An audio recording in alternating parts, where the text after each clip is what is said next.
Яңалыклар вакыты үз эшен башлап җибәрде. Студияда Алсу Нуриева, исәнмесез? Без инде тырышып эшлибез, шуңа күрә быел да исән сау гына бергә матур итеп эшләргә язсын. Азнакайда узган совет утырышындагы мөһим темалар. Біз үскәндәге балалар белән хәзерге заман балалары бик нык аерыла. Алар яңа технология балалары. Әлмәттә иң яхшы тәрбияче конкурсының зона этабы. Һөнәрле үлмәс, һөнәрсез көн күрмәс диләр. Бүген Азнакай техникумында эретеп ябыштыру буенча һөнәр ярышлары бара. Эретеп ябыштыручылар көч сынаша. 20 февральда 20-21 сәттә Габдулла Тукай проспекты 29 йорты адресы буенча урнашкан 9 катлы торак йортның подвал бинасында төтен басуы турында хәбәр килә. Урынга килгән янгын сөндерүчеләр баскыч мәйданчыгында көчле төтен барлыкка килүен, подвал бинасында шүпшәр януын ачыклый. Янгын бүлекчеләре килгәнче 5 кеше мөстәкыйль рәвештә эвакуацияләнгән була. Калган яшәүчеләр эвакуация юлларыннан төтен аркасында киселә. Коткаручылар сулыш аппаратында 20 кешене, шул исәптән 2 баланы саф һавага чыгаралар. 20 минут эчендә янгын сүндерелә, шулай да 2 кеше зыян күреп өлгерә. Аларны Әлмәтнең Үзәк район хастаханәсенә алып китәләр. Янгынның сәбәбе әлегә ачыклана. Татарстан министрлар кабинетының республикада ковидка каршы чараларны йомшарту турында карары басылды. 21 февральдан без гражданнарның барлык категорияләре өчен ваклап сату, җәмәгать туклануы һәм транспорт объектларына керү, шулай ук төнге сәүдә, мунча һәм сауна хезмәтләре күрсәтү буенча чикләүләрне бетерәбез дип белдерде Татарстан президенты Рөстәм Миңнеханов Татарстан хөкүмәте йортында узган традицион шимбә киңәшмәсендә. Начнем с вопроса ковид. Коллектив иммунитетны формалаштырып бетердек диярлек. Шуны исәпкә алып, элегрәк кабул ителгән чикләүләргә билгеле бер йомшартлар кертәбез дип аңлатты Татарстан президенты Рөстәм Миңнеханов. В течение нескольких недель мы наблюдали рост заболеваемости ковид по республике более чем в 2 раза. Берничә атна дәвамында без республикада COVID-19 белән авыручылар санының 2 тапкырга артуын күзәттек. Соңгы берничә көндә тотрыккану тенденциясын күрәбез. Тотрыклы коллектив иммунитетны формалаштыру өчен вакцинацияны икенче компонент белән тәмамларга кирәк. 1 908 523 кешегә шулай икенче вакцина белән прививка ясалган. Штат режимында бара. 1803 яшүсмергә прививка ясатылган. Вакцинация ата-аналарның язмача ризалыгы белән үтә. Что касается детей, 1803 подростка привиты. И вся эта работа идет строго по письменному согласию родителей. Шулай ук президент 21 февральдан Россиянең сәламәтлек саклау министрлыгы боерыгы белән антитәнчекләргә тест нәтиҗәләре буенча халыкның авыруны кичерү турында сертификат ала алуын искә төшерде. Кайсы өлкәдә чикләүләр каласында аңлатып үтте Рөстәм Миңнеханов. Битлек киеп йөрү һәм социаль дистанцияны саклау җәмәгать урыннарында һәм транспортта сакланачак. Шулай ук вакцина ясатмаган һәм соңгы 6 ай эчендә авырмаган булса, 60 яшьтән өлкәнрәкләр өчен үз-үзен изоляция кылачак. Чаралар үткәргәндә заллар 50% яки барлык хезмәткәрләр дә вакцина ясаткан һәм мәсьәлә оператив штаб белән килештерелгән чиракта 70%-ка тутырыла ала. Кальян куллану, төнге клубларның эшчәнлеге, төнге вакытта җәмәгать туклану хезмәтләрен тыюны калдырабыз дип аңлатты ул. Мәктәпләрдә фильтрларның эшен төгәл дәвам итәргә кирәк диде президент. Мәдәният йортында Азнакай район советы утырышы узды. Анда Татарстан Республикасы премьер-министры урынбасары, икътисад министры Мидхәт Шәйхметов, Татарстан Дәүләт Советы депутаты Тахир Хадиев, Татарстан Республикасы президенты аппараты һәм министрлыклары вәкилләре катнаштылар. Бу хакта тулырак алдагы видео язмабызда.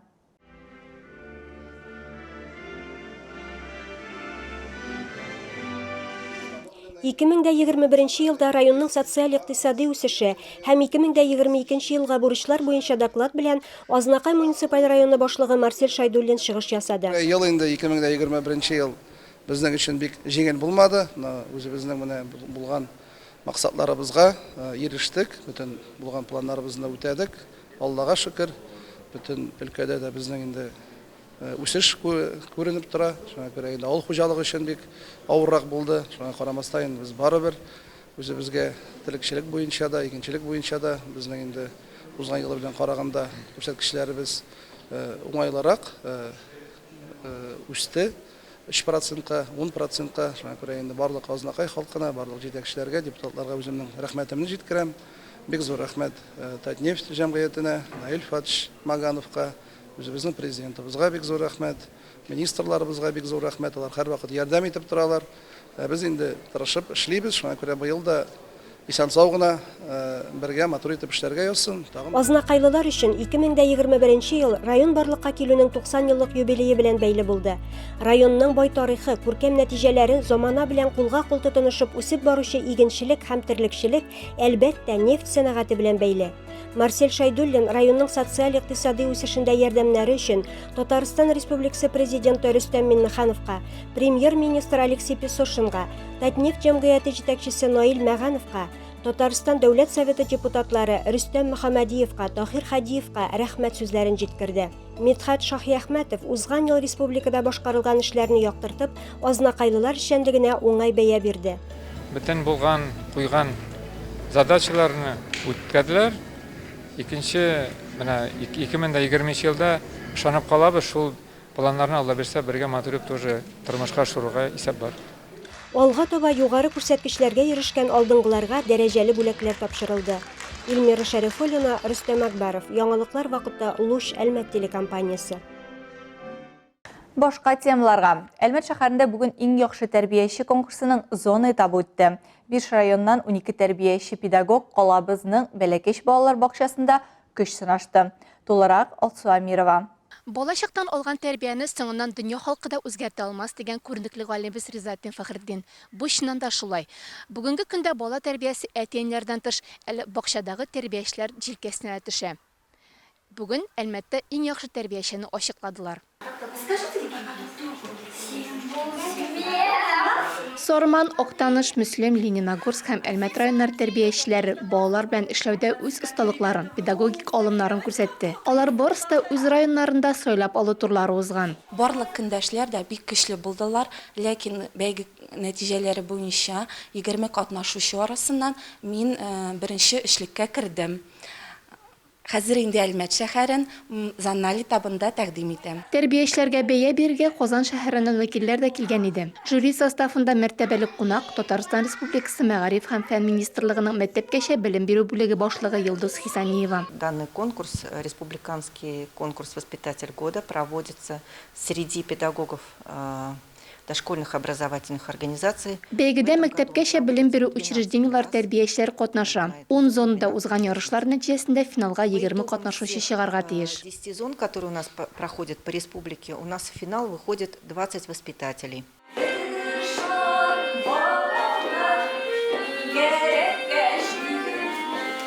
Миләүшә Габидуллина Җәлил бистәсеннән килгән. Балалар белән 10 ел эшләү дәверендә тәрбия өлкәсендә төрле ысулларны кулланып эшлим. Балаларда кызыксыну уятыр өчен милли тәрбияне заманча алымнар белән бергә үреп бара. Хәзерге заман балалары белән эшләүнең үз нечкәлекләре бар ди ул. Без үскәндәге балалар белән хәзерге заман балалары бик тә нык аерыла. Алар яңа технология балалары. Хәзерге балаларның сөйләм төне әзрәк аксып килә. Һәм шуңа күрә балалар белән күбрәк вак моторика белән шөгыльләнергә кирәк. Һәм бу эшне балалар үзләре дә бик яратып башкаралар. Зона этабы нәтиҗәләре буенча иң яхшы тәрбияче исеменә лаек дип табылган педагоглар март аенда Казан шәһәрендә үтәчәк төп конкурска юллама алачак. Алсу Амирова, Дамир Кырбанов, Яңалыклар вакыты Луч Әлмәт телекомпаниясе. Азнакайда исә эретеп ябыштыручылар көч сынашты. Ярышларда World Skills хәрәкәте кысаларында шәһәр һәм районның төрле оешмаларында хезмәт куючылар, шулай ук техникумда белем алучы студентлар катнашты. Шуларның 11-е шушы уку йортның төрле елларда тәмамлаган егетләр. Һөнәрле үлмәс, һөнәрсез көн күрмәс диләр. Бүген Азнакай техникумында эретеп ябыштыру буенча һөнәр ярышлары бара. Бу чарада районнан 16 егет катнаша. Бүгенге көндә эшче һөнәре иң кирәкле профессия. Шундый һөнәрләрнең берсе эретеп ябыштыручы. Азнакай политехник техникумында 3 курсның 3 төркемендә эретеп ябыштыру буенча 43 студент белем ала. Мин бүгенге көндә бик шатмын бу чараны яңадан кабатлануына һәм яңадан балаларына мәхәббәт уятуга. Бүген бу чарада катнашучы укучылар арасында күбесе элекке заманда үзебездә укып чыккан студентлар. Минем аларны күрүем бүгенге көндә минем өчен бик күңелле һәм юкка гына без эшләмәгәнбез дигән фикергә килдем мин булар егетләрне күргәч, безнең егетләрне шушы чарада очраткач, миңа рәхәт булып китте күңелемдә. Чөнки без аларга бу һөнәргә мәхәббәт уятканбыз дип уйладым. Чарада катнашучыларны район башкарма комитеты җитәкчесе Айдар Шәмсетдинов сәламләп, катнашучыларга уңышлар теләде. Вот такие конкурсы мы начали проводить уже на регулярной основе. То есть это не первый конкурс. Подобные конкурсы среди рабочей молодежи мы уже проводили. И дальше вот мы с Робертом Анисовичем только что обсудили, и дальше мы будем проводить. Вот такие по специальностям. Бәйге башланыр алдыннан барлык конкурсантларны да техника куркынычсызлыгы кагыйдәләре белән таныштырдылар. Безнең инде мастерскойыбыз WorldSkills таләпләренә туры китереп җиһазландырылган. Һәм инде бүгенге бәйгедә катнашып җиңгән егетләр киләчәктә республикада үткәрелә торган WorldSkills чемпионатларында безнең районыбызны, безнең техникумыбызны күрсәтәчәкләр, яктыртачаклар. Конкурс 2 өлештән торды. Беренче өлештә катнашучылар 30 сораудан торган теория өлешен бирделәр. Икенче этапта алар 2 элементны, 2 турба кисәген бер-берсенә ялгау, рәтеп ябыштыру буенча үз осталыкларын күрсәттеләр. Сварщик булып, 2 ел ярым шушы техникумда укып чыктым. Тоже 3нче разряд белән чыктым, 3нче разряд белән эшлим хәзер Союз аграрда. Бик ошый, бик үзенчәлекле. Илмира Шәрифуллина, Рөстәм Әкбәров, Яңалыклар вакытта Улуш Әлмәт телекомпаниясе.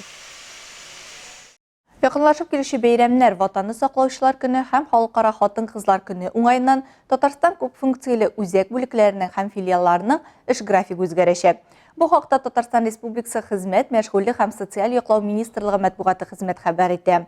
Бәйрәм алды, ял һәм бәйрәм көннәрендә учреждение үзгәртелгән график буенча эшләячәк. 22 февральдә бәйрәм алды көнендә эш көне озынлыгы 1 сәгатькә кимәячәк. 23-се ял көне, 24 февральдән күп функцияле үзәк филиаллары гадәти эш режимына әйләнеп кайтачак дип билгеләп үттеләр ведомствода. Моннан тыш март башында күп функцияле үзәк бүлекләренең һәм филиалларының эш графигы үзгәрәчәк. 5 март эш көне учреждениеләр гадәти режимда эшләячәк. 6-сы, 7-се, 8 март көннәре ял көннәре дип игълан ителде. 9 марттан минем документлар офислары гадәти эш режимына әйләнеп кайтачак.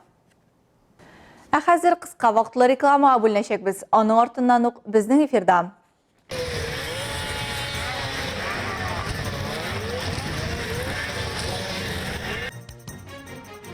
Сноукросс буенча Россия кубогына ярыш тамашачыларны дәртләндерде. Бүген безнең завершение сезона матч всех звезд 23 февральгә багышлап, бүген конкурс решили устроить. Нәдердә хоккей бәйрәме авыл халкын тагын да якынайтты. Реклама тиз ачак, безнең белән калыгыз. Эфирда яңалыклар вакыты дәвам итәбез. Пекиндагы кышкы Олимпия уеннары ябык дип игълан ителде. 16 көн буена узган уеннар нәтиҗәсендә җиңүче итеп Норвегия җыелма командасы танылды. Россия яуланган медальләр саны буенча рекорд куйды. Безнең спортчылар 32 алтын, көмеш һәм бронза яулады. Үз элемебез астында чыгыш ясаудан мәхрүм ителсәләр дә, алар сынмады, сыгылмады, сынатмады. Афәрин. Чаңгычылар гына да 11 медаль яулады. Шуларның 4-се алтын. Александр Большунов барлык катнашкан ярышында да яхшы нәтиҗә күрсәтте. Шәхси һәм команда зачетларында 3 алтын, 4 көмеш, 2 бронза медаль иясе булды. Безнең егет кызлар шулай ук биатлон, шорт-трек, трамплиннан сикерүдә, фристайлда, чана спортында, сноубордта шууда алган медальләр буенча кышкы Олимпия уеннары медальләренә ия булды. Әлмәттә карда йөрүче машиналар ярышты. Сноукросс буенча Россия кубогына ярышлар Нефтьчеләр башкаласына илебезнең төрле төбәкләреннән тизлек яратучы спортчыларны җыйды. Анда безнең иҗат төркемендә булып кайтты. Рәдифә Номанова тулырак.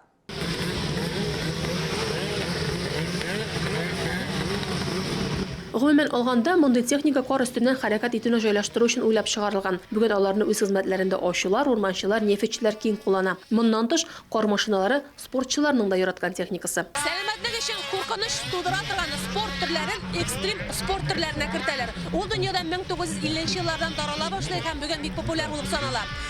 әлеге спортка парашюттан сикерү, сноуборд яки скейтбордларда ярышу, автомобильләрдә узышу һәм бүген Әлмәттә уза торган чараларның берсе булган кар машиналарында ярышу тора. Әлеге спорт түрі техник яктан да бик катлаулы һәм үзенчәлекле. Шулай да кышның карлы булуы спортчылар өчен уңай һәм кызыклы трасса ясарга мөмкинлек биргән. Бу хакта ярышта катнашучылар да билгеле. Әлмәт инде күптәннән мондый кросслар буенча Россия беренчелеген уздырып килә. 2021 ел нәтиҗәләре буенча Ультиматум спорт клубы җитәкчесе Вячеслав Колотовкин иң яхшы оештыручы булып танылды. Аның сүзләренчә, бу бүләк калабызда экстремаль спорт төрләре үсешенә мөмкинлек тудырган иганәчеләр төп ярдәмне әлбәттә Татнефть компаниясе күрсәтә һәм район җитәкчелегенең бу спортка битараф булмаган әлмәтләрнең уртак хезмәте нәтиҗәсе.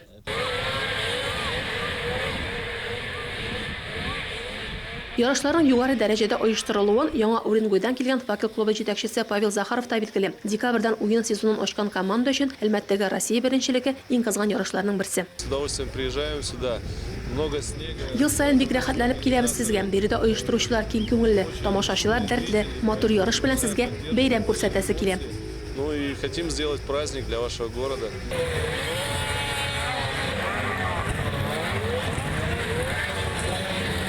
Бу шөһрәтле күркенеш. Исән-сау узышсыннар да, исән-имин җиңүчеләр булсын иншалла. Погода яхшы, ел сайын йөрибез. Бик кызык. Саф һава суларга, карарга, балаларга күрсәтергә. Ә менә мондай экстрим спорт түре карап тору менә рәхәтме ул? Куркытмыймы сезне? Куркыта. Балалар өчен куркыта. Бик ошады, кызык булды.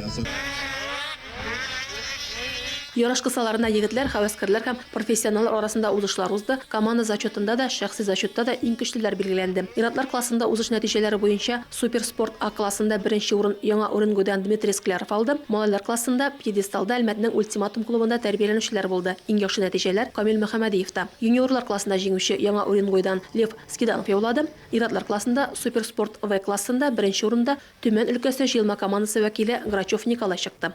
Радифа Нугманова, Марат Халиуллин, яңалыклар вакыты, Луч Әлмәт телекомпаниясе. Колабызда кызу булган кебек районыбызның Яңа Нәдер авылы халкы да бу ялларда бузда ут уйнатты.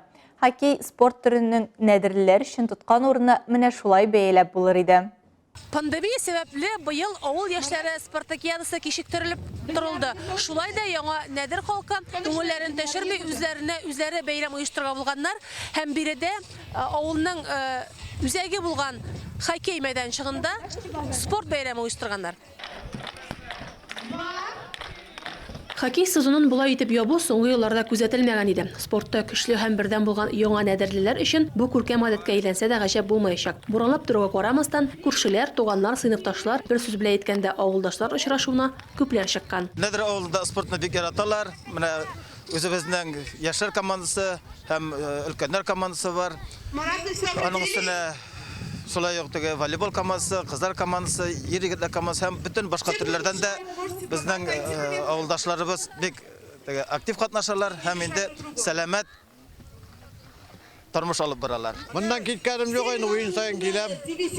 Яшьләр яратам. Бәләкәйләр үземне уйнаганым.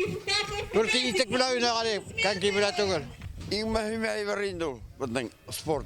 Үзебез яшьтән шулай уйнап үскән, менә яратабыз, берсен дә калдырган юк, киләбез хоккей уйнарга, карарга. Уенчылар да чарага ныклап әзерләнгән. Хоккей уйнап үсеп, улында профессиональ уенчы иткән Альбин Шайдуллин бүген тагын бузда, яшьлеген искә төшереп, ветераннар составында уйнарга җыена. Яшьләр чапталар җиңәләр инде, картларга караганда. Альбин аганың фикерен Артур Шарипов та хуплый. 10 яшеннән бузда тәрбияләнгән Артур спорт һәм яшьлек төшенчәсен бер урынга куя. Бүген безнең завершение сезона мастер звезд 20 февральгә багышлап, бүген конкурс решили устроить. Кем җиңәчәк? Ничек уйлыйсыз? Җиңүчеләр сильнейший будет инде. Яшьлек дәртте тизлеге җитәр сыман тоелса да, беренче уенда ук тәҗрибәле авыл спортчылары атака башлады. Ниндидер 15 минут эчендә алар яшь уенчылар командасына бер-бер артлы 3 алганы кертте. Әллә олы агаларны хөрмәт итеп йөри биреште, әллә чыннан да тәҗрибә җитеп бетмәде. Яшьләр ветераннарга 5-2 исәбе белән оттырды. Өлкәннәр командасының капкачысы Данис Нурдинов бу лицериясендә беренче урын, яшьләр командасы капкачысы Ислам Сиддиков шул сериядә икенче урын алды. Яшьләр һөҗүмчесе Эмил Зарипов төгәллеге өчен ветераннардан Сокчы Илдар Галиуллин һәм шул командадан hücumchi Rüstem Safin o'yin natijasida ayrim bo'laklandi. Bayram uyushtiruvchilar janotarlar haqida da unutmadi, maxsus onlar uchun o'shaqda plov pishirilgan edi. Uyushtiruvchilar mundib avul bayramin xalqning motor odatine aylanasine ishonish bildirdi. Radifaning Manzur Marat Xaliulin, yangiliklar vaqti, Luch Elmatili kompaniyasi.